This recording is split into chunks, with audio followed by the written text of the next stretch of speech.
Welcome to Visionaries Global Media, your number one source for podcasting entertainment. Visionaries Global Media, envisioning excellence on a global scale. This is Banned from Ringside.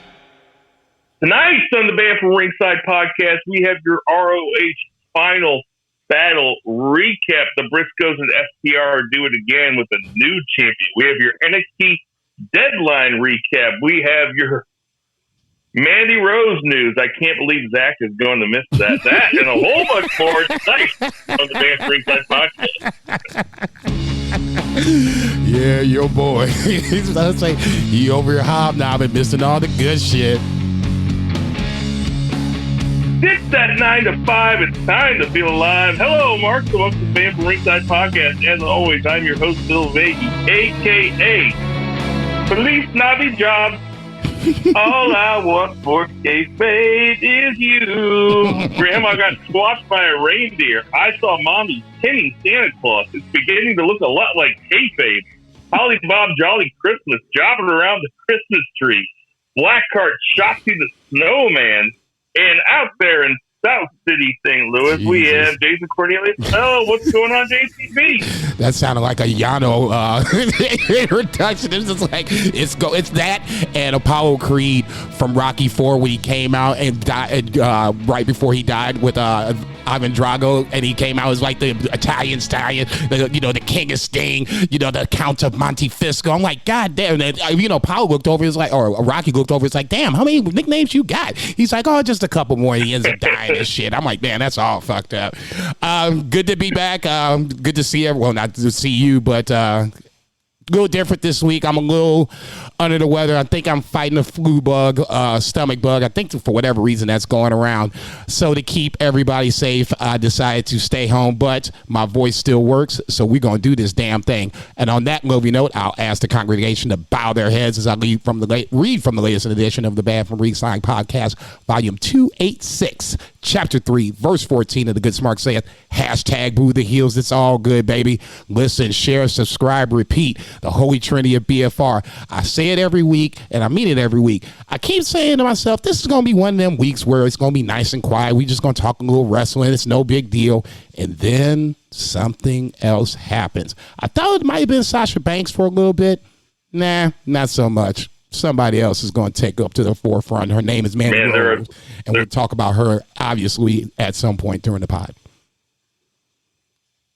There are some Sasha Banks rumors going around that are also very, very tasty for different reasons. That sounded terrible. I shouldn't have said it like that. I am not trying to be one of these fucking losers that is on wrestling Twitter that is just salivating and just looking up Mandy Rose leaked photos, shit like that. I'll look that shit up. I'm like, what? You're a red-blooded American male. I mean, I'm not gonna fault anybody. I'm just not gonna send anybody winky face emojis about it. I'm looking at you, Mark Ortolan. But obviously, there is a ton to talk about today. There were 2 pay-per-views over the weekend. There was some pretty good WWE television. There was a dare I say, a great AEW Dynamite last night, and unfortunately, Zach is not here to join with us. Zach is, like Jason said, Zach is hobnobbing out there in the wilderness looking for Bigfoot. Oh, here's my daughter. Hey, I'm recording the podcast right now. Mommy wasn't supposed to let you in here. So without further ado, let's get to that free count.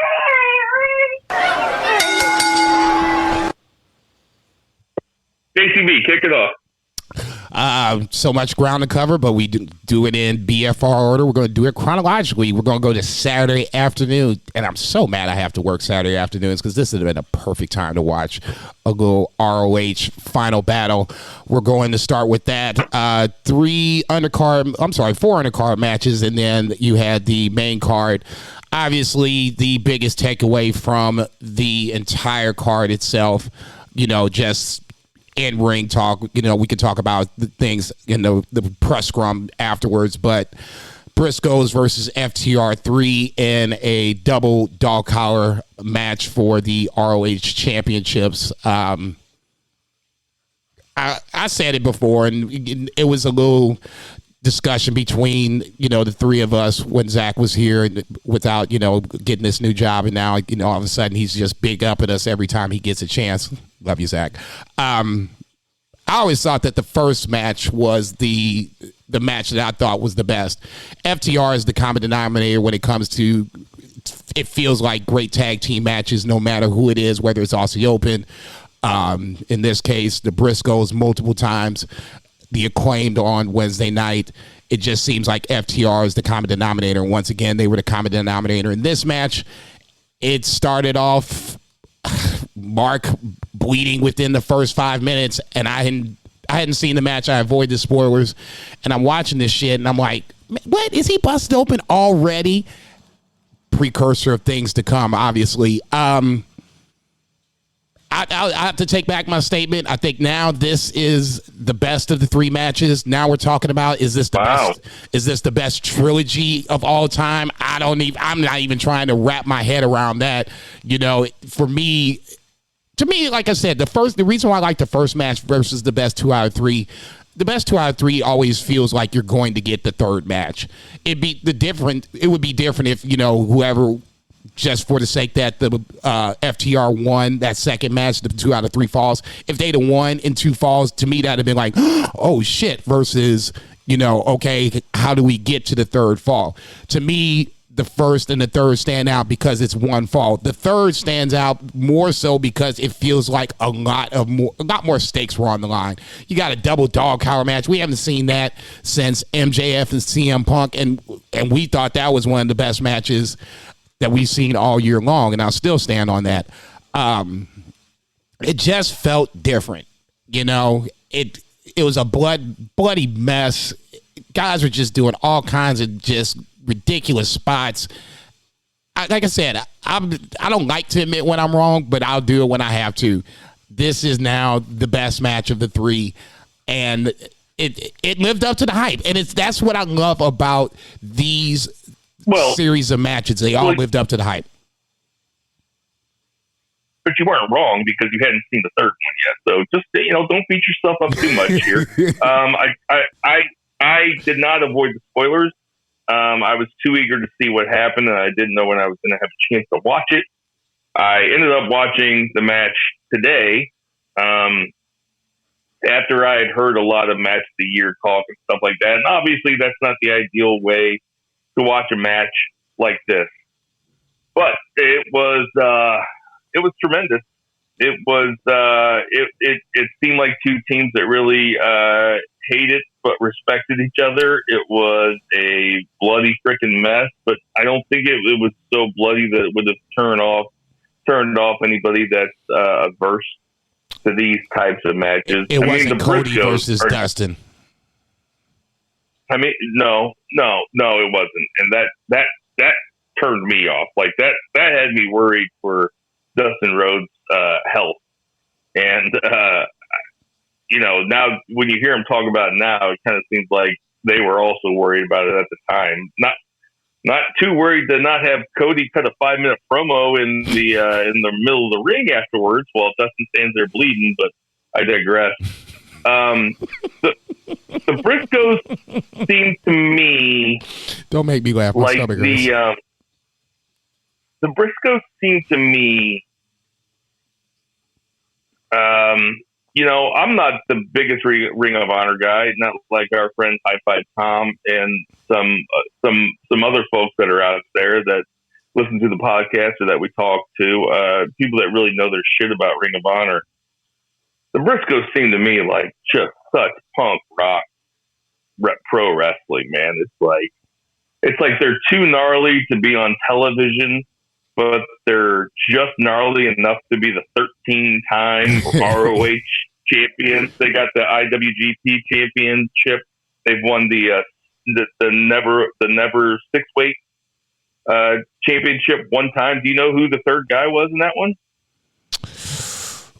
Ooh, who would the Briscoes tag with for one time? High five time is probably yelling right now the correct answer. Do you? I'm assuming you know.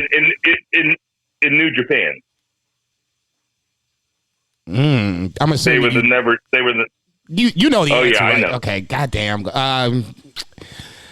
Just because I looked them up on Wikipedia. Right. I have no idea. I would never know. One, Toriano.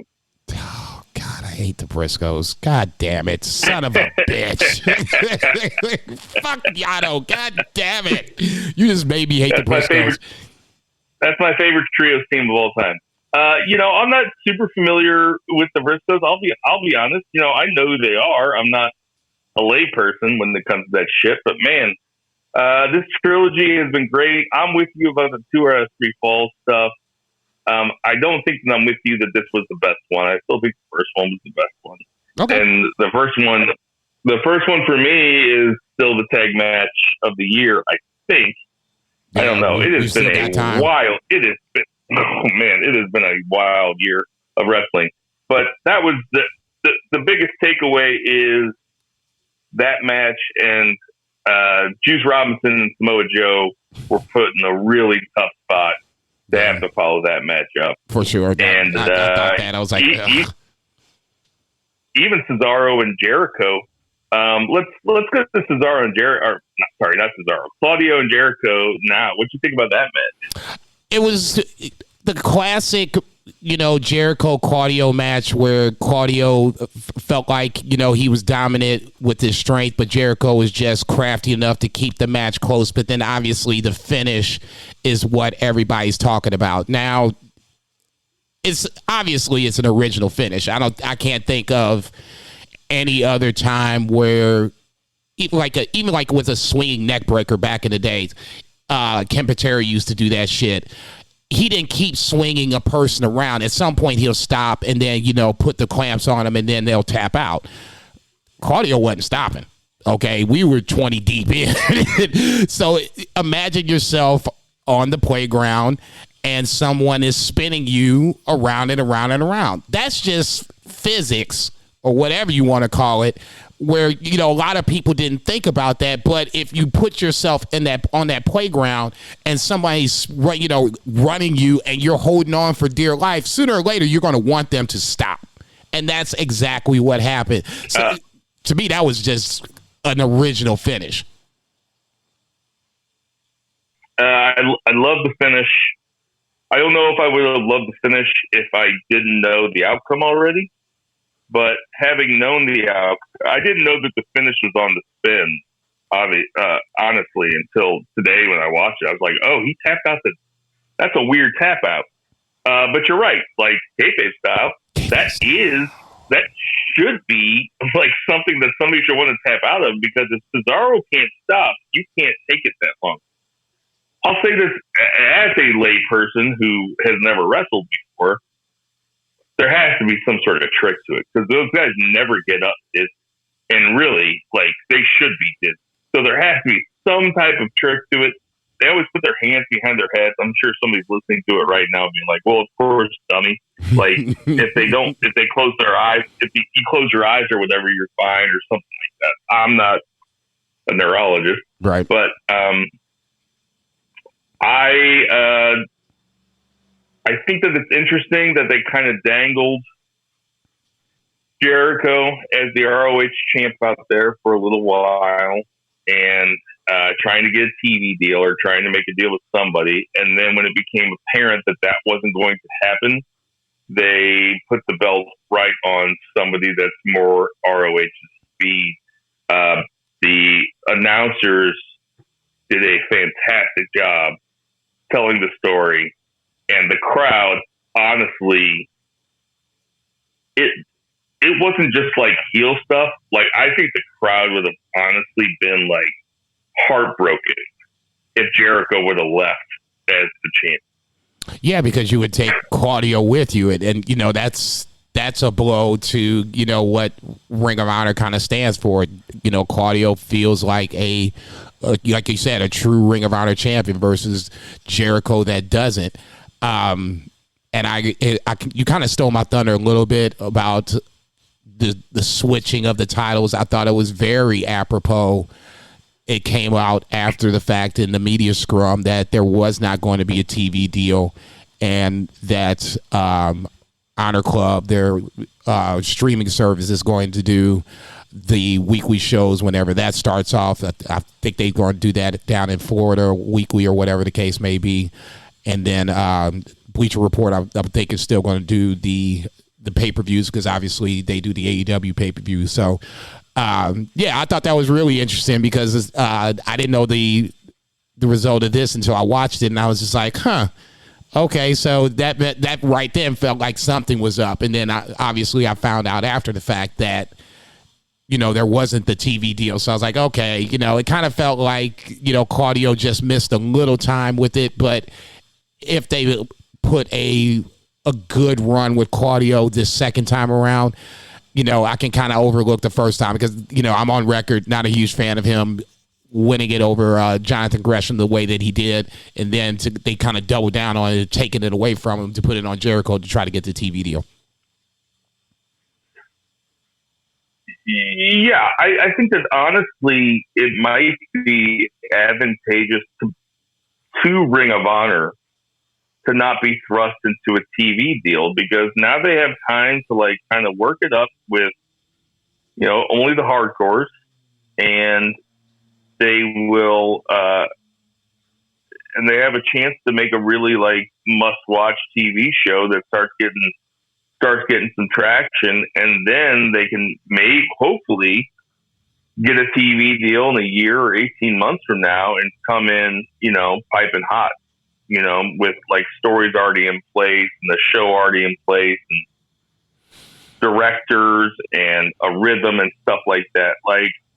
Because really, it doesn't need to be, everything doesn't need to be all at once. I know we want it to be all at once, but Ring of Honor just, last year's Final Battle, or I forget what the pay-per-view was. It might have been Death Before Dishonor. That pay-per-view felt like an RIP. It felt like, this is the end of Ring of Honor or something like that. And so now there's a little bit of life. And I like that Ring of Honor has a different identity than AEW. And I don't want it to seem like SmackDown to AEW's Raw or something like that. I want it to seem like a different thing. And I think Tony Khan, I don't know how they want to structure it or whatever, but I think it's a good thing if he owns it, but let somebody else run it and book it. Yeah. Let it have a different feel, let it be a different thing. For sure. So if TK has to jump in, then jump in.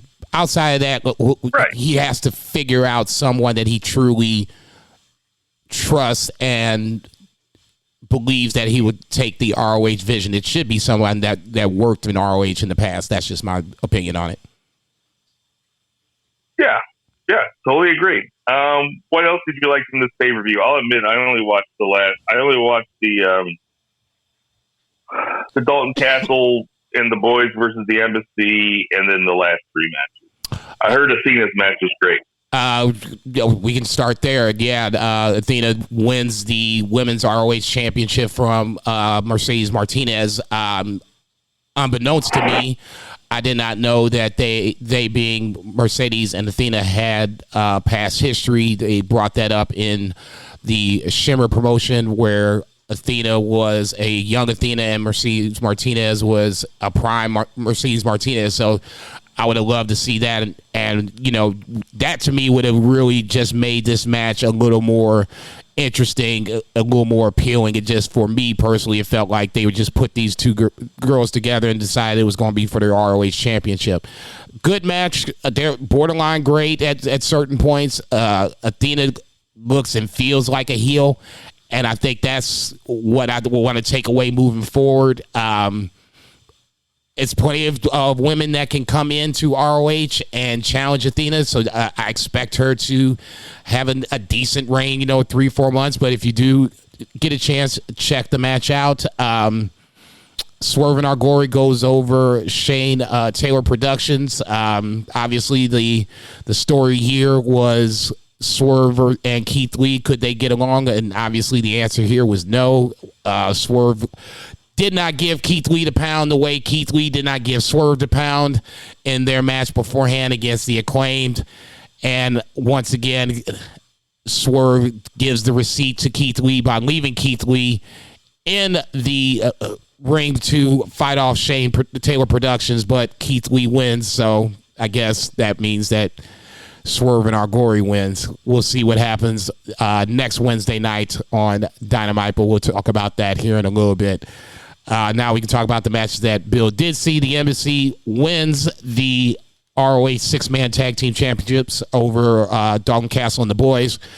I did not expect – this was the match that I expected, especially when you have Brian Cage as one of the opponents for Dalton Castle and the boys.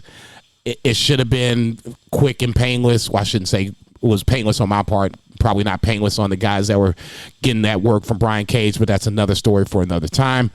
Brian Cage and the Gates of Agony win the ROH six-man tag team championships. And then Wheeler Yuta versus Daniel Garcia in the Pure Championship. Wheeler Yuta wins. A little surprising, the fact that he won and how he won. It felt like the match was just really starting to get on a roll after Wheeler Yuta had used his rope breaks. I felt like that was an opportunity for Daniel Garcia to really crank in submissions and to have Wheeler find a way to get out of those said submissions, especially when you can't use the rope to get the opponent up off you. But neither here nor there. I said that JAS was going to have a run for the ages on this night, and clearly wrong on all accounts. Blackpool Combat Club looks good coming out of here, winning both of the major singles titles from the ROH Final Battle. Well, I something happened this weekend where I left the notebook out with the predictions out on the deck, and it rained like hell. So I don't know who won predictions this weekend. I'm gonna assume I went undefeated, and that you and Zach both tied for last. Right. Not much for me to say about the Dalton Castle and the boys versus the Embassy match. I enjoyed it. Yeah. I think Dalton Castle is really cool. I am a fan of Brian Cage, and I've made that clear. Wheeler Yuta versus Daniel Garcia, I didn't watch just for lack of time, but after I heard what happened, yeah, I'm okay. And then Samoa Joe. He's like, yeah, I'm okay. Listen, I had a busy weekend, man. Right, and then what was the other one? Samoa Joe and Juice. We talked about Swerve and Argori versus Shane Taylor Productions. Didn't see. Athena Mercedes Martinez didn't see. And we, like I said, we basically covered it at this point. I mean, I'm assuming you didn't see any of the dark matches, correct? Nope, I didn't. We can move on. Hang on, just give me 30 seconds. The two dark matches that stand out, if you get a chance, and you being anybody that's not named Bill Vagey, Trish Adora versus Willow Nightingale, that was really good. And then Top Flight versus the Kingdom. If you can keep Top Flight together, man, woo, they are good. Oh, I guess we should also talk about the Guns coming out and attacking FTR. Well, I mean, we're getting ready to kind of go into AEW here at some point. So if you want to make that, the two-ish count, or you would just want to flip AEW right now, we can talk about that. But yeah, we did totally overlook the Guns, which was, I guess, for me, and I'll just speak on it for myself. I don't care. I mean, I get it. I understand the why. I just don't care. I mean, what's funny about this, and Jason, I'm going to tell you that we're on Zoom right now, and I just got a warning that Zoom was going to end in 10 minutes. I thought this shit was free, but so if it cuts us off, we'll start off right where I was, which is saying, fuck you, Eddie Kingston, come find me. But when you think about the matches and the feuds that FTR has had over the past year, I mean, you think about the Bucks, right, and the Briscoes, and Aussie Open, right? Right. And now you're throwing in Billy Gunn's two fucking idiot kids. It just seems like a real set down for FTR. I know that the point is to bring the Guns up. I just don't see it happening. I guess we never talked about the Usos being tag team of the year from PWI, did we? No, we didn't. And I'm not saying that this is, a knock on FTR for having to face the Guns or whatever.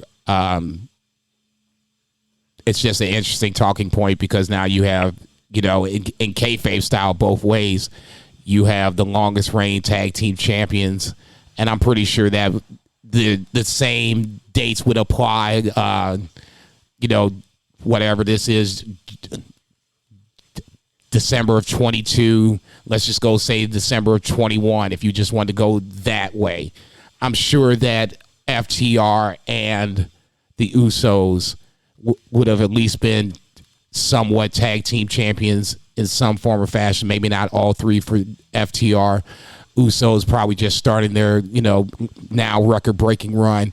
So it's almost which do you value more? Is the fact that FTR has 3 titles worth more than the Usos being the longest reigning tag team champions?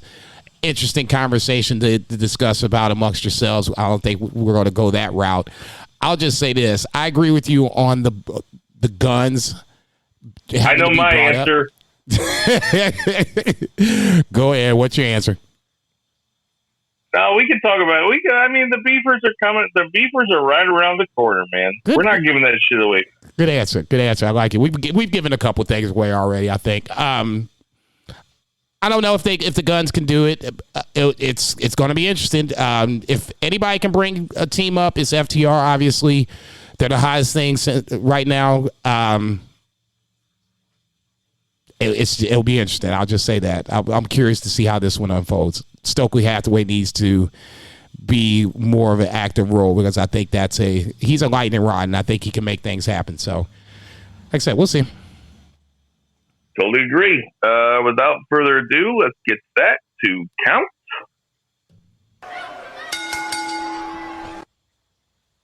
All right, so let's talk about NXT Deadline. NXT Deadline had 5 matches. Yeah, 5 matches, I believe. Let's start at the top.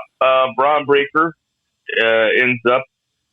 It's not the most newsworthy thing, actually, but let's start with the most newsworthy thing, which in my mind is the New Day goes over Pretty Deadly, and the New Day now are, I guess, they're considered quote Triple Crown winners because they have the NXT tag belt. A, what do you think of the match? And B, what do you think of the New Day coming down and immediately taking the belts off Pretty Deadly? I thought the match was good, honestly. Pretty Deadly, I always liked from NXT UK, and obviously it was good. No, yeah. it was about what I expected. The fact that the New Day won was the surprise to me, but it's a pleasant surprise. If you can, I think, and this is just from the very casual NXT observer. Obviously, Bill watches it weekly. It feels like the tag team division is kind of the weak point of NXT. You got a strong men's side. You got a strong women's side. The tag team division doesn't feel like there's a lot of things going on. So if you can bring in the New Day and kind of, have teams get built up the same way we're talking about the Guns, Pretty Deadly doesn't need it, but other teams kind of do. Ultimately, I think Pretty Deadly gets the titles back, but I don't think there's anything wrong with the New Day run. It's kind of Dolph Ziggler-ish, but I think this is kind of the consolation prize for Usos breaking their record. Usos can get this now. New Day has the Triple Crown championships to crow about? I'm going to tell you what I think about this.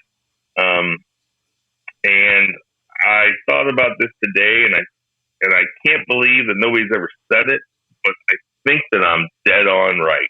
Okay? You ready for this? Yeah, this should be good. So the Usos beat the New Day, and now the Usos are the longest reigning champs of all time, right? Check. New Day they're made.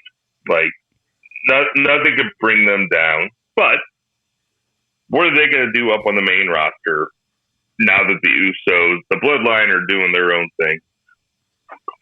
Agreed. The New Day also are very kid-friendly. Okay. They have bright colors. They do the pancake power. They had the cereal for a while, stuff like that, Oh, Bootio. NXT, what was it called? Bootios. Oh, yeah, that's right. NXT, since they rebranded as 2.0, has these really bright colors. Everything's fucking neon. Everything's fucking pink and purple and teal and shit like that. Why not have the New Day go down to NXT and maybe hopefully bring some eyes, some people who are into watching wrestling for the shit the New Day brings? Right. Bring them along to NXT where you're going to get a lot of the same thing. You're going to get Wendy Chu, who is somebody that I haven't watched the Wendy Chu segment on NXT ever since I saw the first segment. I'm like, I'm not watching this. Like, this is embarrassing. This is not why I'm watching wrestling. That's like, funny, I'm telling you, I watch NXT a lot, but 75% of it is really bad. That's funny. But shit. I'm home, and I'm reading my books, and I'm also flipping back and forth between TNT and NXT. But I watch it. No, but why not have? It would It be makes what I sense would to have do. New Day come down and bring eyes to the NXT product because NXT 2.0 has rebranded itself as kind of, I don't know, kiddish. No, I did thought I saw that they were going to, and this is really just a little unrelated. They're going to take away the colored plates and just go back to the old black and gold plates for the tag or the championships across the board. So ultimately, I do get what you're saying. 2.0 is different from the black and gold, and it's markedly different. That said, I agree with everything about having the New Day come down that you said and cater to that fan base. It's still the same fan base. It's still WWE fans. And then obviously they know New Day. Dolph Ziggler was a nice little, litmus test to see how it could work, especially work as, someone that comes down from the main roster and is able to be a champion. Dolph proved that. He had a nice little run and ended up giving it back to Braun Breaker. Not unless someone else besides Pretty Deadly comes up as a heel tag team that, is over as Pretty Deadly. I think, the New Day's job is to come down, kind of galvanize, for lack of a better word, the division, make it, a strong division where then once they leave, they can go back to the main roster. Hell, I wouldn't mind seeing them being NXT for a hot minute. I mean, I know Xavier was there. Kofi, I don't think, was there. I might be mistaken on that. But, I mean, a little 6-month run down in NXT is not going to kill anybody. Because, I mean, right now, unfortunately, the Usos, the Bloodline, they're the foreseeable tag team champions until something, different just happens. So it's a good utilization of the New Day. So you got to tip your hat to Shawn and Triple H on that. Well, it probably won't be 6 months because we're less than 6 months away from WrestleMania. We're always less than 6 months away from WrestleMania, Jason. We're either 6 months after WrestleMania or 6 months before WrestleMania. You ain't never lying. So WrestleMania is always coming. All right. I don't know what the plans are with New Day for WrestleMania. Well, I know what I want to happen. What I want to happen is Big E to come back and be like, "You motherfuckers completely forgot about me. and just give big endings to both of them. Retire Xavier Woods and then have a nice feud with Kofi Kingston. That's what I want to happen. Not retire him, shoot style. Just, make him just go play video games for a while so I never see his ass again. See, that's why his ass blocked you right there. That's why his ass blocked you. Shit like that. Yeah, probably. I mean, that's fine with me. You know what, Jason? When you start worrying about how people are perceiving your art, you cease being an artist. And I am an artist here on this podcast. I am a podcast, and I do not care what people think about what I say on this podcast. Because once I do that, I have no more credibility. Okay. I have no more integrity. I apologize for fucking up your art. Continue, please. My bad, homie. So, anyway, I was a big fan of this match, and I was a big fan of this angle too. I think it's cool, and I'm a big fan of Pretty Deadly, and I hope that they get a bounce back. No, I think, like I said, ultimately it should go back to them. But in the meantime, New Day has a chance to put like Briggs and Jensen over, and whatever other tag teams you want to, throw up into the mix, and build these other tag teams up. They're not going to win, but they can get them over, challenging the New Day for the tag team championships. And right now, that's what you really want to have good, compelling storylines or good matches that you can watch in ring. New Day can do the in ring thing, and they can be entertaining on the flip side of it. So, like I said, it's not a loss for the main roster. It's more of a gain for NXT. It's another, like you said, it's a reason for people that don't watch NXT like me to kind of, pick your eye over there and be like, what's New Day doing over there? So, it makes sense. It worked. Jason Christopher Bell. Yes, sir. What did you think about Braun Breaker versus Apollo? It was about what I thought it was going to be. Don't get me wrong. I don't hate on Braun Breaker. I think he's going to be a well-polished product on the main roster the longer he stays down in NXT.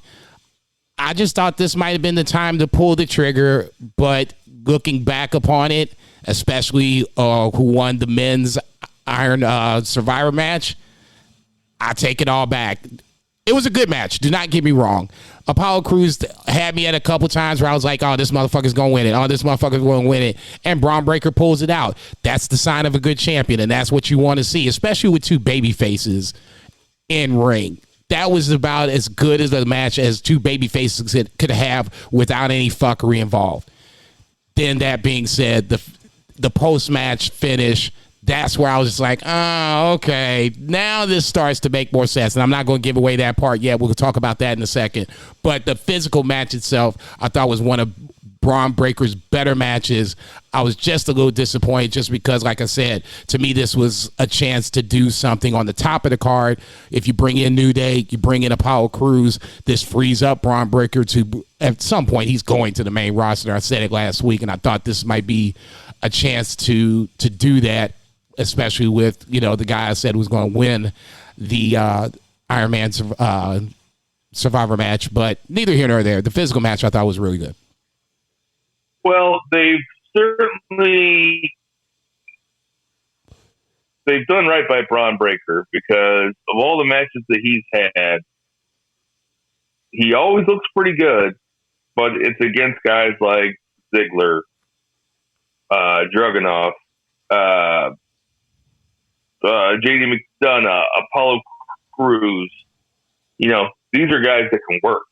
And then when he has a match against Joe Gacy, it's not going to be as good. I don't get the Joe Gacy thing. I wish him well. I hope he has a Merry Christmas.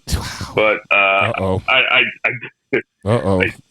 this one coming. I hope they should put some future endeavors in his stock. Wow, because dude, I liked him in the Survivor Challenge match. I thought he was fun. I still don't. That style of match just seems so. What's the word for it? kind of discombobulated. It's like, it's just too many rules. You can't have too many. Like, wrestling's supposed to be 1-on-1, or at best, or at the most 2-on-2. You know, it's like when you put that many rules in it, then you kind of, it's just.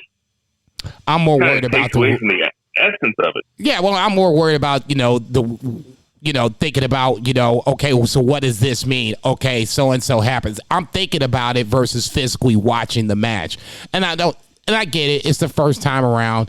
They'll probably do it again, and try to iron out the kinks of it. But and they'll do it better. Yeah. I thought the men's match was good. I thought the women's match was okay.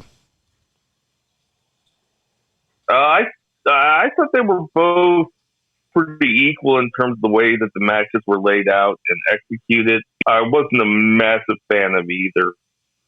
I am a big Grayson Waller fan. I'm starting to come around. I think he's the poster child for 2.0 when it first started, and I didn't like 2.0. I'm not saying I'm a fan of it now because I'm still not watching it on the regular. But I think, a part of my dislike of Grayson Waller is because he got rid of Johnny Gargano and basically ushered out the black and gold era. So I have this, little irrational hatred towards him. Not like Yano, but still irrational nonetheless. But I mean, you can't take away from what he can do in the ring, and he's a walking heat magnet on the microphone. So I mean, he's got those two things working for him. If you put the Rocket on him, he could be a massive heel champion, whether it's the North American or the NXT champion. Totally agree. I have been on the Grayson Waller train since the first time I saw him. I just think that he has it, as Chris Jericho used to say, and he's fun to watch. He's fun to watch antagonize the crowd. And it was a really interesting opening of NXT where it was Roxanne Perez and him talking shit on each other at the beginning of NXT, talking about who was the better Iron Survivor. And that, to me, is, we've never seen a man and a woman have a promo battle like that. And obviously it wasn't a promo battle. I mean, Grayson Waller cut a promo. They were kind of trying to hide Roxanne Perez's deficiencies on the stick by having him come out and by having Braun Breaker come out. But it was kind of an interesting dynamic that we have. I don't know if we've ever seen it. I'm sure we have. I'm sure somebody can pull up a SmackDown 2005. Stephanie versus I was thinking Stephanie versus fill in the blank, but neither here nor there. I mean, and I agree with you on Roxanne Perez. One of the things that she's going to have to get better at on moving forward is on the stick. It worked for Mandy Rose, and we'll obviously talk about her here in a little bit. I think for Mandy, it was the best thing that happened to her. If Roxanne Perez is going to go to the main roster and be, a part of this next wave of women that's going to the main roster, she's going to have to get better on the microphone. There's no two ways around it. She is 21 years old. No, I hear you. I won't say the sky's the limit, but she's got a very high ceiling. I'm not saying that as a rebuttal or anything. I'm saying that as a holy shit, she's 21 years old. No, was Booker T actually crying? I don't know. It's Booker T. I take everything he does with a grain of salt. I mean, motherfucker, if he was, great. If he wasn't, if this was, the crocodile tears, that's just classic Booker T. Either way, I'm not even going to invest thought process into it. He cried. Let's move along. All right, so should we... Well, I mean, just for the listeners out there, Roxanne Perez did train at Booker T's school in Houston, so he has an affinity for her. He speaks of her well on interviews, and it's almost like it's his prize pupil to a certain... Yeah, he's talked about her like she's his daughter, basically. I mean, it's a very paternal thing is what it seems like. Should we Well, shit. Should we just go into Mandy Rose right here? Yeah, let's do it. Shit, because I mean that's. Is there a match we forgot? I think we covered them all. We covered both Survivor, Iron Survivors. Well, fuck it. If I can't remember it now, it doesn't matter. All right, let's. I was going to say the North Mandy American Rose. title wasn't on the line at all, so yeah, we're good. And Mandy Rose is not on the show. Mandy Not anymore. Rose, Roxanne Perez wins the Iron Survivor Ladies match at NXT Deadline and as the title shot at any time. Mandy Rose comes out on Tuesday night and says, "I'll give it to you tonight." Smash cut to 2 hours later. Roxanne Perez is your new NXT Women's Champion. Mandy Rose has been champion for 441 days. Something like that. I'll tell you what, Jason, I'm watching Thursday Night Football right now, and something real bad just happened for me and my family. God, you are horrible. Not sure I'm going to be able to feed the baby after that fumble. Can't believe it just happened. Anyway. Oh, yeah. Oh, no. Mama, no. Cover the ball. Yeah, cover the rock. You're going into traffic. Yeah, see. Like they don't even care about my dog. Not at all. Say fuck your couch, too. Fuck your couch. So Roxanne Perez wins the belt, and then almost immediately, Mandy Rose gets dropped. She gets released by WWE. So it's kind of a deal like, hey, what the fuck? Like, why did Mandy Rose get released? Mandy Rose has now I'm just going to tell you everything that I've read and heard over the last couple of days. I always say this: we are not reporters on here. We are a podcast. Yes, sir. I am not trying to report anything. I'm just trying to funnel all the rumors and all the internet shit and all the shit that people actually report on. I'm just trying to funnel it to you, the listener, the person who probably doesn't have time to funnel all this shit because you have too much shit going on. Maybe you don't know. This is how you know. Maybe you don't know.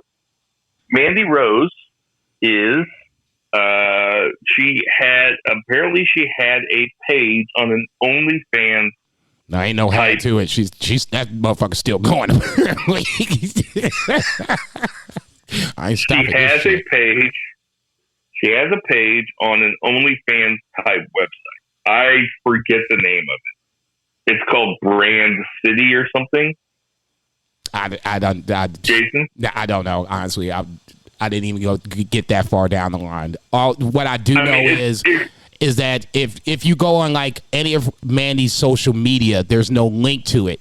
You know what I'm saying? If you go on her Twitter page and you just scroll on her Twitter, there's no link to it. So, I mean, you have to honestly seek this out. It's behind, a paywall or whatever. So, I mean, it's not something... behind a paywall, and it's also not just Mandy Rose. Right. It's not like Mandy Rose WWE or Mandy Rose NXT. It's like Mandy Sacks you gotta be one of those Sack or whatever her real name is. So I mean, it's literally you gotta be one of those guys with a lot of money to spend on jerking. Okay, it's one of those things where she literally separated herself, at least to what I can tell, from her WWE persona to what this OnlyFans persona is. Now you can go ahead. And I'm not here to kink shame or to shame anybody about their sexuality, but do you think? There's one thing I know is that jerking off is free. You do not have to pay anything to jerk. If you want to jerk off, you can do it for free at any time. You do not have to pay Mandy Rose $45 a month. You do not have to pay anybody anything to jerk off. You can jerk off at any time. Anyway, that being said, God bless Mandy Rose for making the money that she is making, because apparently This was behind a paywall. This was stuff that WWE didn't know about it, or if they knew about it, they were turning a blind eye. She was doing. There's a difference between sexy and explicit. Apparently, I really don't know what it was. I've seen some allusions to it. I don't care. I jerk off for free. It makes no difference. Oh my but God. Either way, she was doing something that violated her contract that WWE has with Mattel, because Mattel makes the action figures. And they gave her the option that she could lose the stuff off of the website, or she could continue wrestling in NXT. And she chose to leave NXT. Now, okay, I didn't know that. There's also apparently some rumors out there that somebody tried to blackmail her into giving them money instead of leaking these photos. And Mandy Rose said, "Fuck off, I'm not doing that." And then they leaked the photo. So, okay, what do you have to say?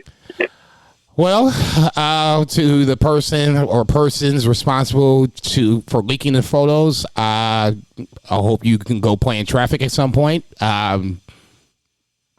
That just blows my mind. I mean, if you're that hard up for money, man, then you got bigger issues to worry about. I get it.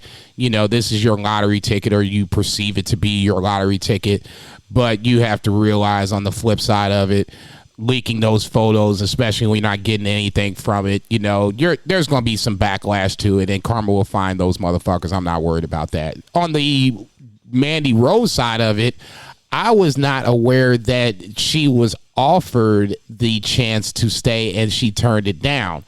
That only leads me to believe that whatever this paywall is paying more than WWE/NXT is, and she's willing to continue that moving forward until her contract ends, whatever that may be. Is it going to be hard for her to get content or people to? No, at this point, whoever these idiots that leaked it are just going to have more people going over there. So, you know, you just probably did her a solid.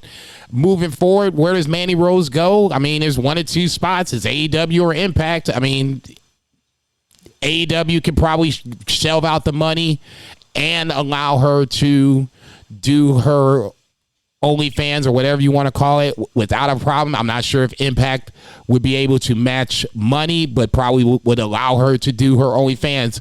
To me, that's the obvious two choices, not unless WWE decides to come back and eat crow. I mean, hell, you know, God forbid you had the Usos, you know, not the Usos, but in this scenario is Jimmy Uso getting multiple DWIs, and then you're crowning them the tag team champions a week later. But I digress as well. It's a lot of moving parts, but I think the winner is going to be whoever signs Mandy Rose after this is all said and done, because they're going to get a nice polished product thanks to the WWE and the PC. So, you know, whoever it is, you might want to just send them a nice Christmas card right now and be done with it. You know, I've heard that comparison with the Usos before also. And I just gotta say, like, that is not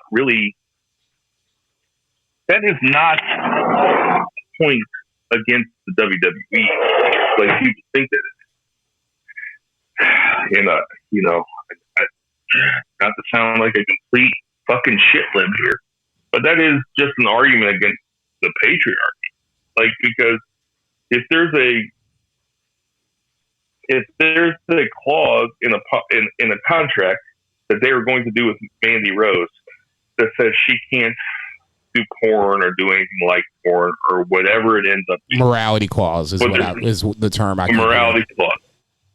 But if the morality clause doesn't include getting multiple DWIs, then the problem is not WWE. The problem is the legal language that's in there that's been in every single contract that has to do with women in entertainment from time immemorial. I'm not going to sit here and say that WWE has not exploited women over the past. Stevie Wonder can see that. Bra and panty matches. Okay, we can that's not what I'm saying either. I'll just say this. If we're going with the language of the contract, then I'm still blaming WWE. I mean, it's not like Jimmy Uso has all of a sudden just, had this, drinking and driving problem. This is well-covered territory. Even when they've had to resign him at least, or the Usos at least once. I'm sure if we, did some digging, we can find a spot where after they resigned, he being Jimmy has got himself in trouble again. That's all I'm saying. I'm not here to, compare which is wrong. The person, the individual person, I'll let you take that into your own little personal, consideration. I'm just saying, for me, this is nudity. It's not even really porn. It's not like we're seeing, this ain't Pornhub, okay? This was just basically nudity, and WWE wasn't getting their cut. I never really heard what it was. I heard it was kind of corny. What I saw on, it wasn't Reddit. Which also, I'm not making I'm not Puritan. I'm not making a judgment against either. Clearly, I know you're not a Puritan, okay?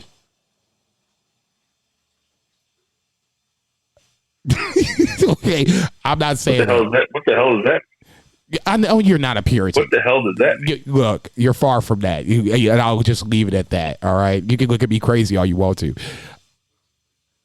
From what I saw, it was her on. What's that in Chicago? It was her in like a swimming pool or whatever, and she was naked.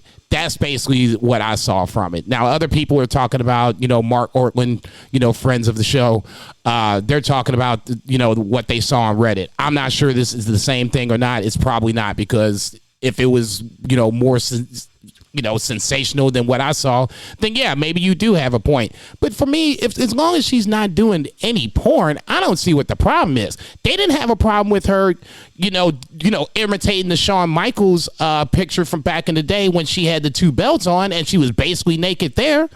They made money off it and they got publicity off of it. For me, it's WWE didn't get their cut. This is some old school mafia shit. If it's Goodfellas. Okay, Henry, you keep doing that shit, I'm going to have to cut you off. And that's what it was.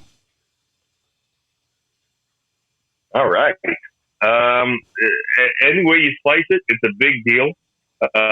She had been NXT champion. She had been the picture. She had been the blueprint, you might say, for going down to NXT, rehabilitating your in-ring persona and making something of yourself and turning yourself into a pretty good wrestler. Shit, she was good. I'm sure that WWE isn't super thrilled about having to drop her.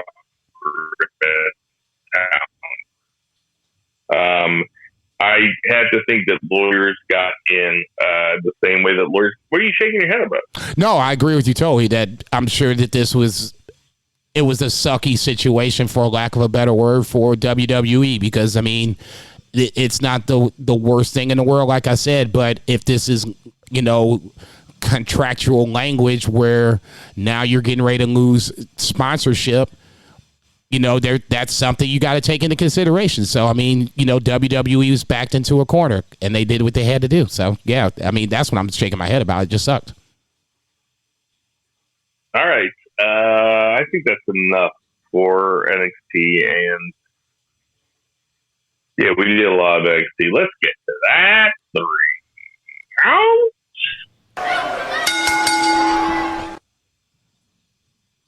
JCB, what's a 3 count? We're going to talk, I'm assuming we're going to talk a little New Japan here. The completion of the World Tag League and the World Super Junior Tag League was, what, my day is messed up, so it was yesterday.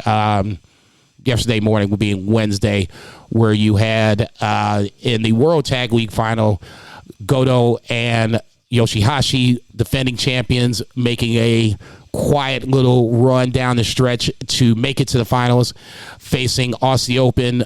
For me, and Bill and I think said it last week and been kind of just saying it weeks on leading up to this. I think they are to me, they were the best tag team on either side. They've been the most impressive tag team on either side.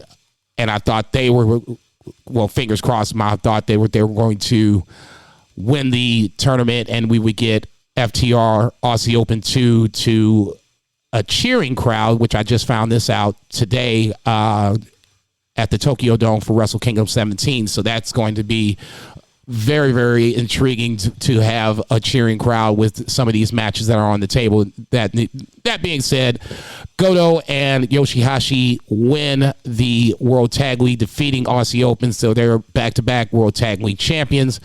I get it, especially with the angle that they were presenting coming up to this.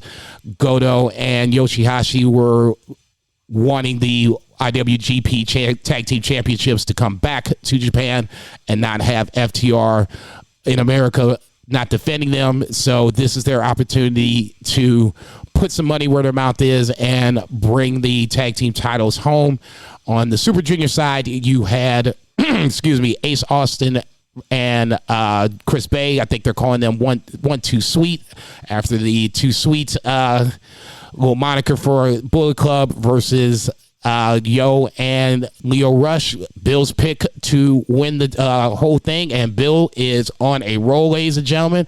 I don't know if Brodus Clay has opened up the prediction floodgates for this man or what, but Yo and Leo Rush win the Super Junior Tag League. So this was a big day for Chaos, all involved, all Chaos all day long in that scenario. I know Gideon Gray was big on an all Aussie Open win, but Chaos steals the day.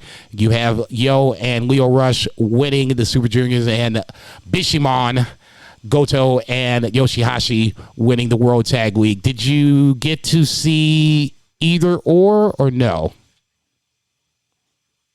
I watched both of those matches. I gotta be honest, I was super surprised at how long the Goto Yoshihashi versus Aussie Open match was. I mean, it was damn near 30 minutes. Yeah, I mean, what do you want from me? Like, I know wrestling. Like, I'm kind of... You ain't shit.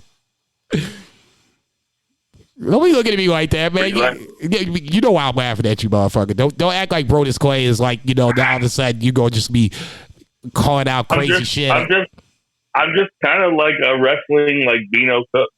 I'm kind of a wrestling savant. Like I know what the bookers are thinking. Honestly, I think that Leo Rush is so much fun. I think the same way about Ace Austin and Chris Bay, to be honest. I think that they all have huge upside. Obviously, Yoshihashi and Goto are probably both on the back end of their careers. That was a little surprising, but I was a big fan of both matches.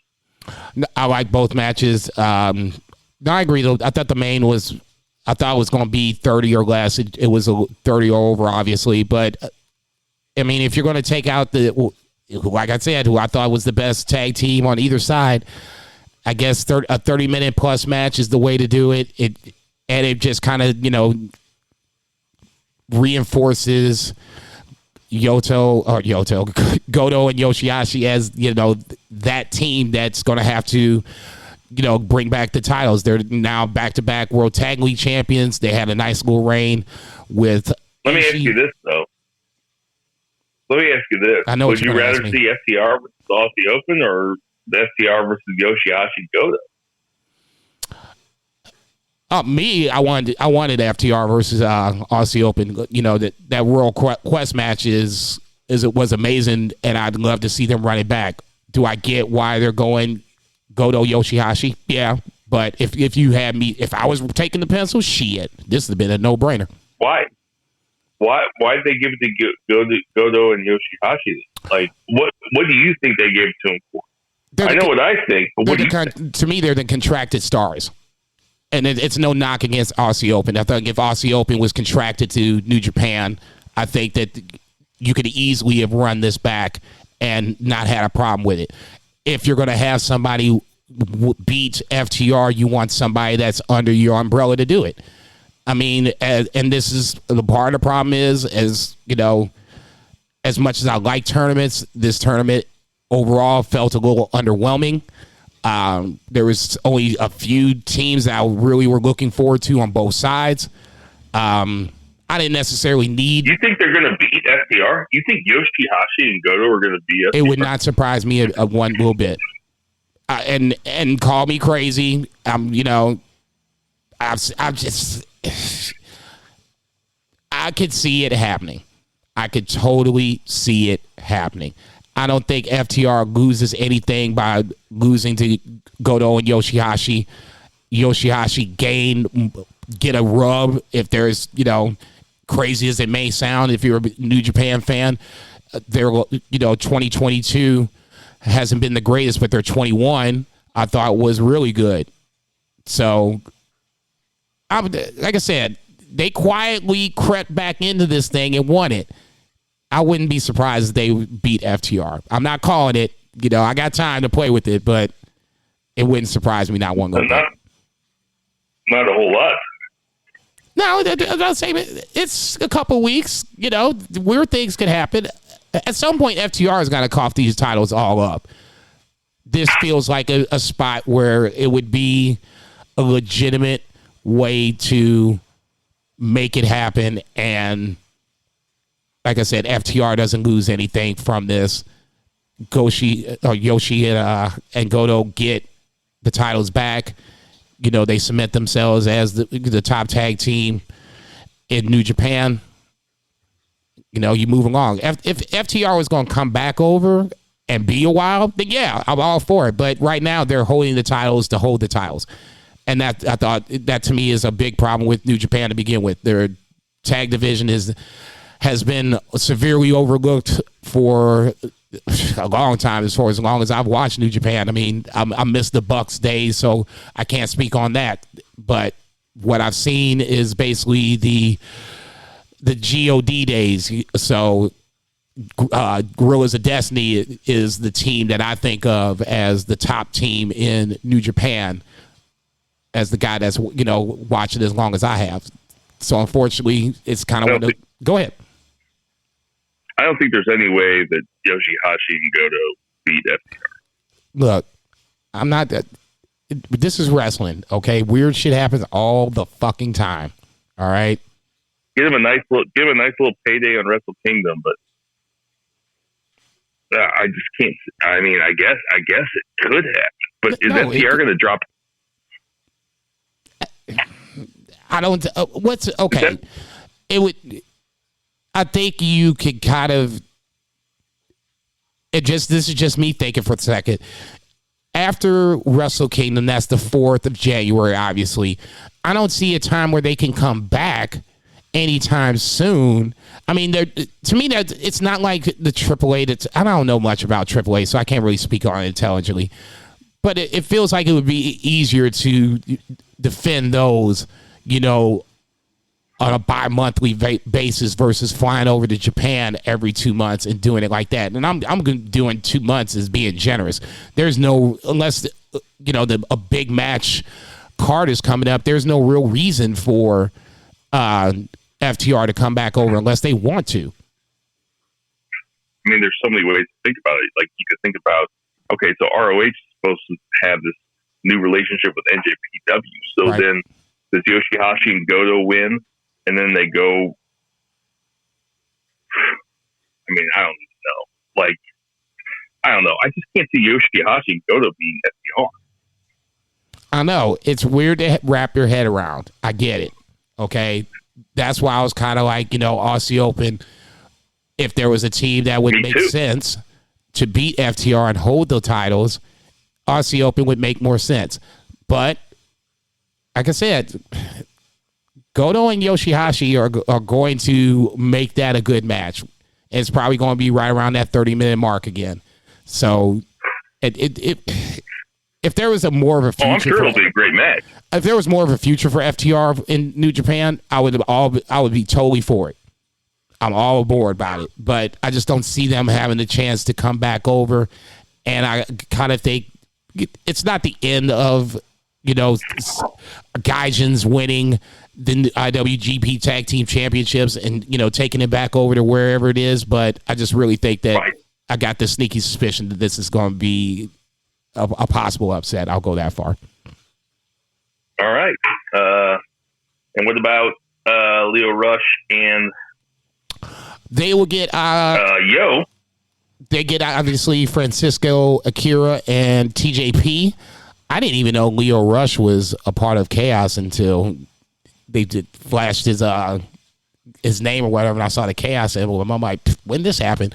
Neither here nor there. I think that's going to be a really interesting match. Leo and Yo have really gelled as the tournament has gone along.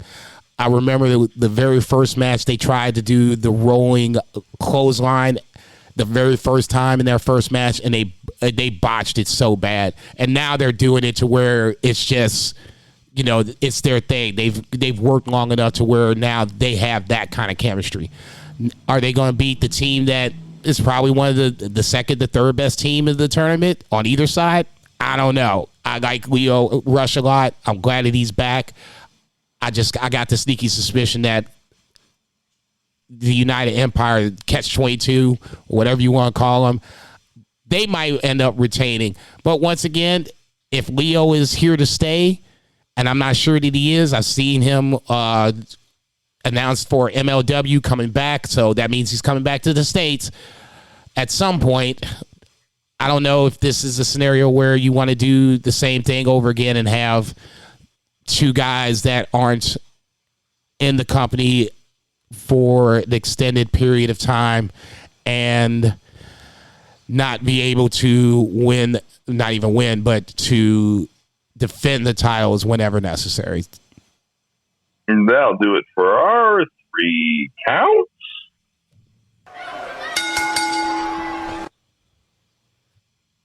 All right, so let's talk about last night's AEW Dynamite. Winter is coming. It was a very good show. Before we get there, we should probably talk about Rampage. At least one match. Like I'll watch Rampage. Mox versus Takeshita just was a tremendous match. What you think about it? Yeah, another classic case of one guy getting the other guy over. We've seen Takeshita and Moxley do this before. This one just felt a little different. Takeshita just felt like he wasn't going to go down easy this time around. So Moxley choking him out for the victory felt like the right way to go. See Stone Cold passing out in his own pool of blood in WrestleMania 13, obviously not that significant, but on that same line of a thought process to it. I'm just, like I said before with Takeshita, and I might not have said it on the pod, but I know I said it on Twitter. As long as everybody keeps their expectations of him realistic, he'll be okay in AEW. If we're asking him to be the next AEW champion right away, then some people are going to be a little disappointed.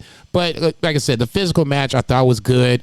And I like the fact that, Takeshita, even though he went out on his sword and, he passed out.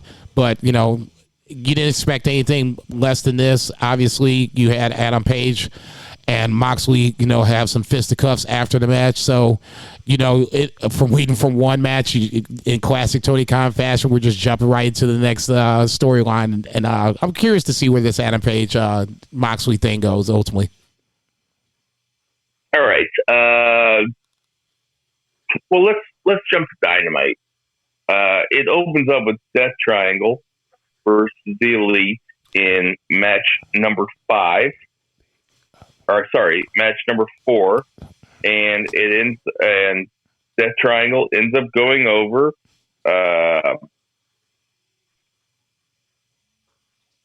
Ray Fenix seems to be the only one who's not cool with using the hammer.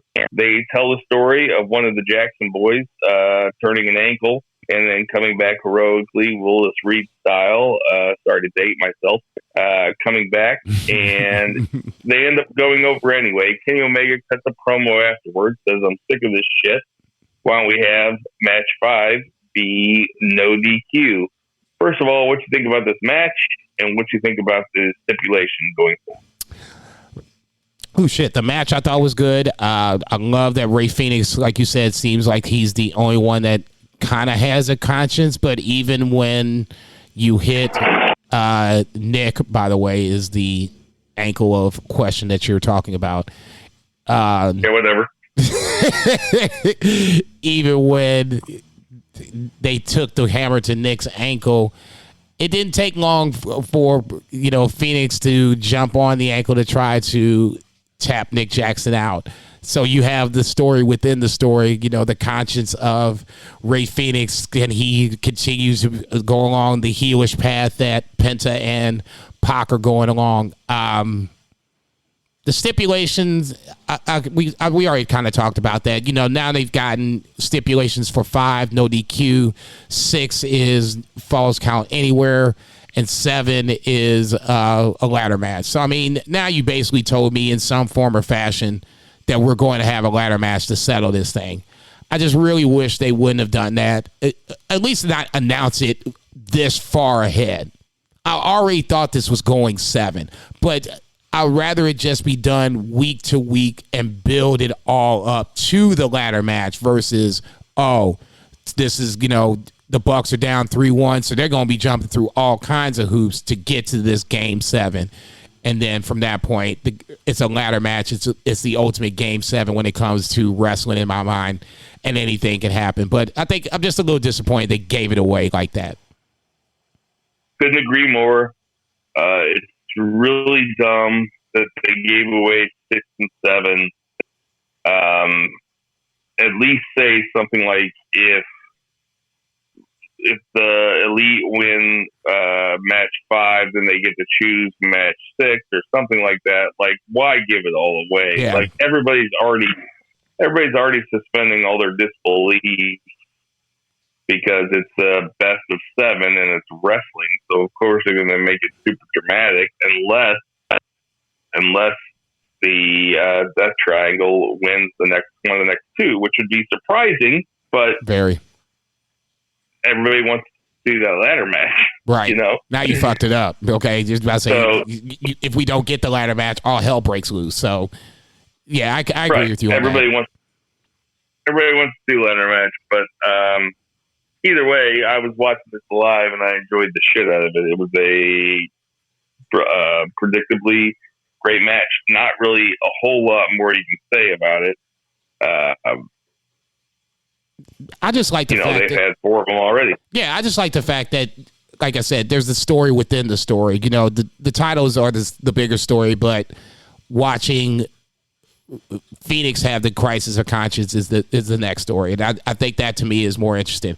I don't give a rat's ass if it goes all 7, which I expected to do, and you have these different stip matches down the stretch. I don't think you need it, but I guess this is for those who are just saying, "Oh, we see the same match every week." Well, now you don't, okay, motherfucker. Now you're gonna get 3 different stip matches to finish it down the stretch.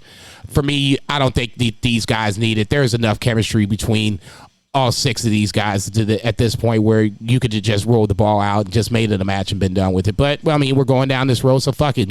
Let's just make it as exciting and over the top as possible. Make it as best as you can possibly be. Once again, I don't know who you're talking to or who is saying that shit. I'm sure there are people that are saying that shit, but I don't see it because I stay off of wrestling Twitter, which is an abomination and should be thrown straight into the pits of hell. Except for me and my friends when we make jokes. Yeah, that was going to say, dude. MJF cuts a pretty rough promo on Ricky Starks backstage. He kind of makes fun of him for getting nervous during the promo that he cut last week, the one that everybody liked. MJF is a tremendous heel, just very, very hateable. I almost hate him shoot style because of how hateable he is. What do you think about this promo? He did what great heels do. You know, you find the weakness, you expose it, and you tap on it like a woodpecker on some wood. I said it last week, and I'll be the first to admit it. When I talk fast, I stumble over my words. So I always have to try to catch myself to slow it down a little bit and, you know, get all the words out. That just happened to Ricky Starks, and that's on the national stage. I'm not going to sit there and say by any stretch of the imagination I could have done what Ricky Starks did. I still think it was his star-making promo, and MJF made fun of that. You know, how long did it take you to, you know, get to this point and all this other shit. It's all classic reasons to hate on MJF, and I think he's so far so good. I never thought that the mic would be MJF's problem. I always thought that the in-ring, him being the champ now, would be the next question mark. Could he, you know, have good matches and still retain the title along the way? And we'll talk about that here in a little bit. Yeah, I can't wait to talk about that. The Acclaim come out, and Double J and Jay Lethal and company, they beat them down. JJ calls them the Scissor This slap nuts. So everybody's a big JJ fan, got exactly what they wanted because he was doing his Double J stuff. I don't have much to say about this segment. Nope. I'm almost indifferent on Double J. Almost indifferent. Like, don't care one way or the other. Nah, he can go. I was about to say, just go backstage, do some other shit. Let Top Flight have some time on this motherfucker. Where's House of Black at? Fuck Jeff Jarrett. Jericho Appreciation Society they come out next. Jericho says that Dan Garcia is going to have to be Sammy Guevara's basically young boy for a little while, which I guess they're going. I wish Zach was here because I know that Zach would agree with me on this. Is that this is probably good storytelling for Dan Garcia? Is that they are going to continue to try to push Daniel Garcia out of, like, not purposely, but he's going to continue to be tested. Like, how devoted is he to the Jericho Appreciation Society before he finally snaps and becomes a babyface? This is a fun development as far as I'm concerned. Definitely say I didn't see this coming, but I love the fact that it's here. It's Wardlow and Sean Spears-ish all over again, but in this scenario, it feels a little more compelling because JAS is the legit top heel faction in the company, and we're all going to watch to see how Garcia and Guevara interact weekly moving forward. Obviously, you'll have Bryan Danielson somewhere circling over like a vulture. Maybe you get Garcia ultimately going to Blackpool Combat Club, but we'll see what happens there. But no, like I said, I didn't see this coming, but I'm interested to see where it's going. Up next, we had Brian Cage versus Jungle Boy. Jungle Boy gets the win.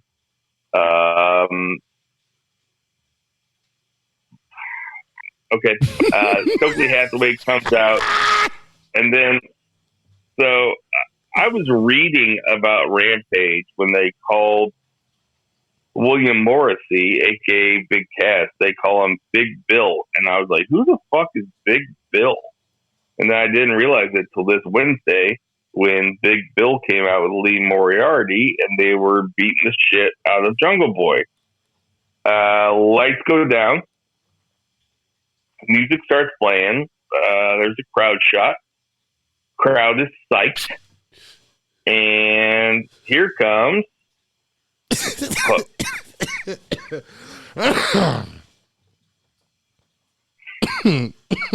What you think about this, Jason? Oh, boy. Match was fine. It's always kind of hard for me to watch Brian Cage lose. I really think, like I've said before, he's Wardlow before Wardlow, but neither here nor there. I get it. You know, you're beating the big guys. You know, it makes Jungle Boy feel more legit. So when he ultimately faces MJF, you know, it feels like he has a legit. Jungle Boy doesn't. It's rare. Jungle Boy and Darby Allin do not lose very often. It's rare when he does. Big Bill, I'm not a huge fan of. I kind of wish that they'd have left it in Morrissey and been done with it. Hook is that one was. I didn't. If I didn't see your tweet, I would have never really thought about it. But once I saw your tweet, it basically was like, you know, watching Hook chase off Big Bill and Lee Moriarty is, you know, it's something to be seen. It's something along those lines. It's necessarily compelling. And I'm watching this shit. I'm like, okay, I get it. You know, the heels don't want to, you know, fuck with Hook. But I think it's more so in the fact that they're just like, another time, another place. We don't have the numbers advantage. I don't think Hook was that intimidating, where it's just like all of a sudden, run, it's Hook. But it did take me out of a little bit because I thought of you when I saw him walk down. It's like, man, that's fucked up. Well, I didn't want to do that to you, but really,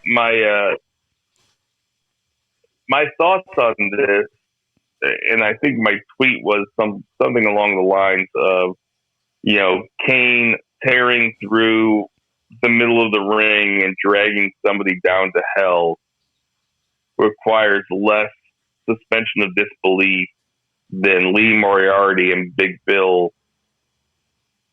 escaping the ring to avoid Hook. Like, I'm sorry, man. Like, Hook looks like a 19-year-old kid in a hoodie. He does not look like he's to be feared. And Stokely Hathaway, to his credit, he walks away yelling at the camera, "No, we'll fight him on my time. We'll fight him on my time." Okay, that's a good heelish thing to say. But in kayfabe style, with these huge, badass, ultra testosterone motherfuckers that are only there to fight, Big Bill, aka Big Cass, William Morrissey, whatever you want to call him, I don't mind calling him Big Bill. It's fine. He should have just put his ass down. Like, why are they being like? I know he's over, but he's not scary. He's a 150-pound dude that knows a little jujitsu. Like, just fucking put him down. I think it's I think it's stupid. I just think it's really stupid. Watching Jungle Boy and Hook stand next to each other. Neither one of them are exactly big, height-wise, mass-wise.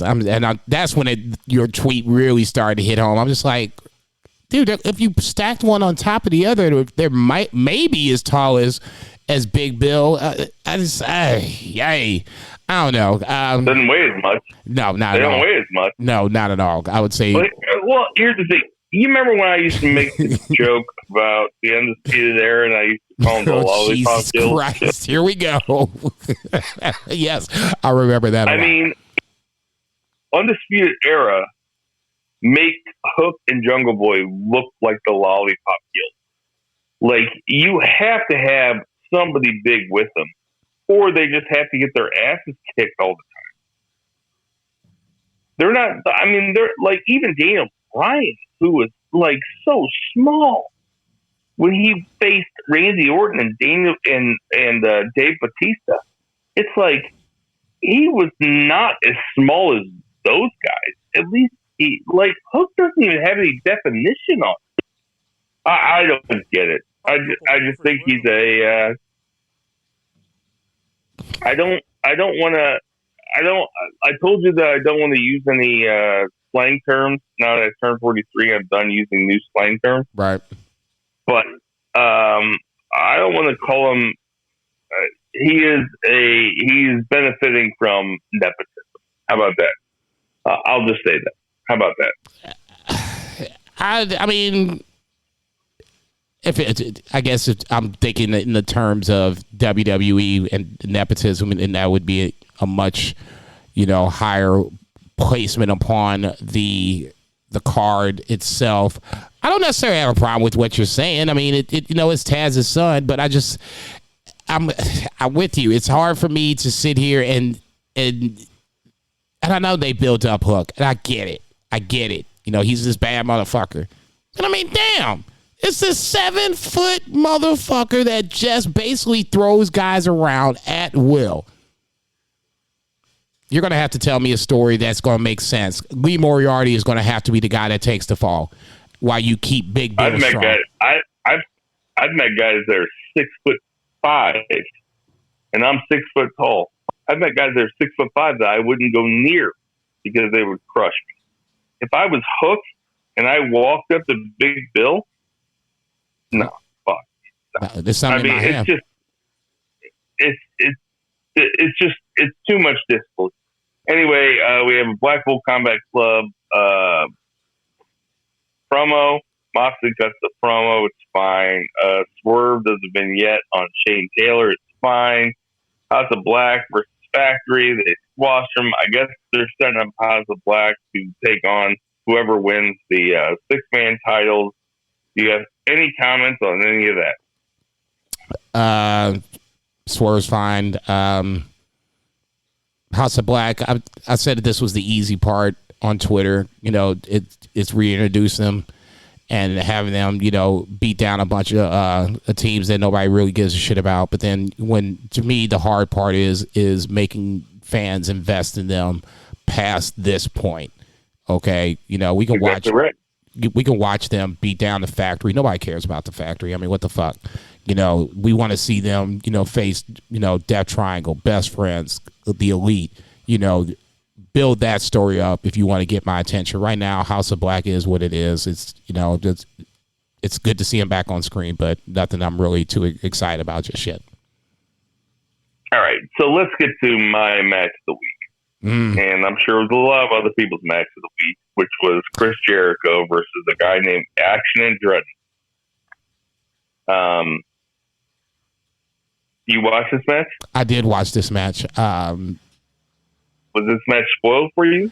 It was, but I still, at the end, I was like, what? So that's how I was like, that's how into it I was. I knew who won the match. I knew that Jericho lost, but I was looking for like a roll up, somebody to come out, some kind of way where you could protect Chris Jericho moving forward. The way he lost this match, yeah, but don't protect him on that. He lost it. This is the upset of AEW's so far that you could possibly think of. I've seen people, compare it, Razor Ramon versus the 1-2-3 Kid. I can kind of see that to a certain degree. That's the comparison. That is the comparison. Here's a guy that came out of nowhere who ended up beating a legend 1-2-3 in the middle of the ring. This might actually, I won't say it's bigger than 1-2-3 Kid beating Scott Hall, but Chris Jericho is certainly way more established than Scott Hall. This was when each thing happened, Scott Hall was like, not like the guy, like Jericho's the guy. Scott Hall was a guy in WWE, but he was still a top name. So when it happened, it was like, what the fuck? This was like, oh shit. I wish I would have seen this either live or without spoiler to really gauge how it would really reacted. But like I said, I was still kind of like, oh damn, that's how it happened. That's what's up. Chris Jericho is that dude, and there's something to be said about that. To let him have this happen, to book this, or however he came about it. Kudos to Chris Jericho, because a lot of guys would not do that. I guess that's my point. I was watching it live, and I thought it was fun because Jericho kind of ran him down in the promo beforehand. And Action Andretti started getting some offense, and then the crowd started getting into it. The crowd started saying, "Let's go, Jobber! Pop, pop, pop, pop, pop! Let's go, Jobber! Pop, pop, pop, pop, pop!" Nobody did. And I was like, "Oh, that's funny." I know, but it's funny. No, the crowd's having fun. Yes, without question. They're getting behind the guy, and then he kicked out of the code breaker, and then it was like, wait a minute, what the fuck is going on? And like I said, I was watching it live. I was trying to be like, okay, so Jericho's going to make him look good, yeah, and then Jericho's eventually going to go over, and then it just kept going and going and going, and it was probably like a 10-minute match. But a 10-minute match is really long when you expect the match to be 90 seconds, right? Like you're like, why does this keep going? And then the crowd was completely into it. Oh, for sure. And losing their fucking shit. This is when wrestling is the most fun. Is like the crowd was completely behind Action Andretti. You could see Jericho calling the match. He was not trying to hide it very well. He was definitely saying stuff to Action Andretti. But the whole time, I never thought that Action Andretti was going to win until he eventually won. And I kind of hope that this rights Jericho, because they had a backstage thing where Jericho went crazy for a minute and was just like making a scene backstage. I kind of hope that this writes him off for 4 weeks or so. Just take a vacation, Jericho. What do you think?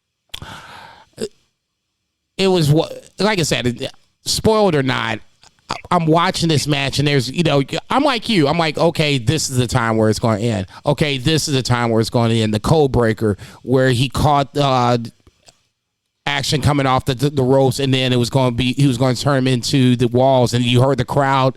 It was like, oh, I'm just like, yeah, I agree. This is it, and I'm waiting for it. And I'm just like, okay, I love the way that they built up the story to where if it wasn't spoiled for you, this was a shock of shocks. I'm not sure if Chris Jericho.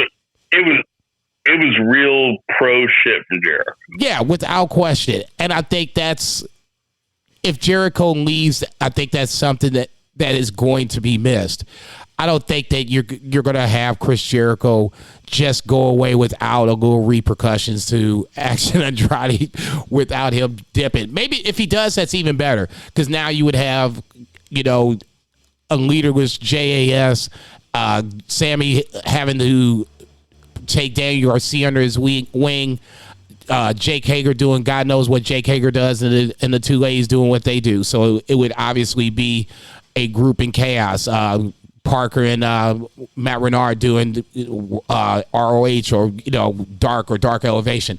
Ultimately, at the end of the day, it's a lot of kudos to Chris Jericho. It's another notch on his belt of a legendary Hall of Fame career that keeps on going. And like I said, the biggest thing I took away from this is there's a lot of guys that just wouldn't do that. And he did it. He got the crowd invested to it. Hell, like I said, I was invested, and I knew who won the goddamn match. That to me that's a mark of a true fucking pro. Yeah, I mean, for sure. I was on the edge of my seat. I was like, you couldn't have pried the smile off my face with a crowbar. I was just like sitting there watching. I was like, this is fun. Good on you. Like the crowd was so into it. It almost, and we can get to this. We'll get to the main event right now. It almost was too much for MJF and Ricky Starks to recover from, but there was enough time in between, and MJF goes over Ricky Starks with a low blow. Kind of an anticlimactic. Okay, we got less than 10 minutes. Kind of an anticlimactic finish for, what really was just basically a 2-week build-up. What you think of the match? No, I agree. I think given more time, I think this could have been a better match. It was good enough to accomplish the story. we all knew Ricky Starks wasn't going to win, but we had to see Ricky Starks look good. I thought that he looked good enough to where it would warrant another title match down the line with whoever the champion would be. But for this moment, I thought this was good. I thought MJF was good. He worked the arm in a scenario where it was very Zack Sabre Jr.-esque at one point. I thought that was good, kind of noteworthy to see. But all in all, the finish wasn't in doubt. I was kind of surprised. That is high praise. That is high praise for this match. This match was clunky. I thought that it was good. I was into it, but let's be honest. This was a clunky match, and I'm not sure it was Ricky Stark's fault. I'm pretty sure it was MJF's fault. Yeah, that's what I think. No, I watched it live. I watched it sober. That's exactly what I thought. I was like, this match is clunky, and I don't think it's Ricky Stark's fault. It wasn't 5-star by any stretch of the imagination. I'll give you that. No, it wasn't 5 stars. It was exciting. It was live. It was for the belt. No, it wasn't 5 stars. I mean, it wasn't 4 stars. Okay. It was probably 3 stars. Okay, I guess that's fair. I wouldn't say it was 4 stars either. So I mean, we can start with 3, and then we can debate that point moving forward. I don't necessarily think I wouldn't say it's anybody's fault. I think if you want to throw blame out there, I think it's Ricky Starks being on this big stage for a first time. So you might have some first time jitters. The same way for MJF. I know, he's this, quote unquote generational talent in his head, but this is still a big stage for him as the champion. This is his first time around. So I'm not willing to give, too much blame on MJF and or Ricky Starks. This just might have been wrong time, wrong place. I think this is just round 1, to be perfectly honest. I think somewhere down the line, we'll see this again. They left it open. They left it open for there to be another match. That's for sure. But, the fact of the matter is this. Sorry, MJF, if I'm doing rock stuff. The fact of the matter is this. MJF is kind of slow. I don't think you need him to be. What do you mean slow? He's just not a 5-tool player. He's not a 5-tool player. He's kind of slow. Okay, I'm not asking him to do Ray Phoenix shit. I'm not asking him to even do Young Buck shit. What I think he is how he wrestles is who I think how he should wrestle. Yeah, he does Vader shit.